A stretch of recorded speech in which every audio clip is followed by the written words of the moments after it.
మరి ఈ strategic partnership ఫ్రేమ్వర్క్లో ఉన్నటువంటివి like the strategic dialogue for stability security అంటే పిల్లర్స్ అని చెప్పొచ్చు.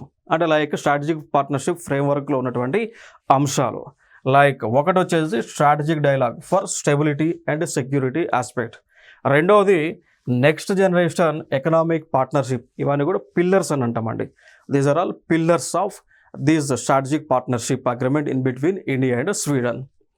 And emerging technologies and trusted connectivity అంటే లైక్ ఈ రెండు దేశాల మధ్య 5G టెక్నాలజీని 6G టెక్నాలజీని డెవలప్ చేయడం అనమాట. దాంతోపాటు ఒకరికొకరు టెక్నాలజీ పాయింట్ ఆఫ్ వ్యూలో హెల్పింగ్ అనేటువంటి చేసుకునేటువంటి ఉద్దేశం. ఇదొక పిల్లర్.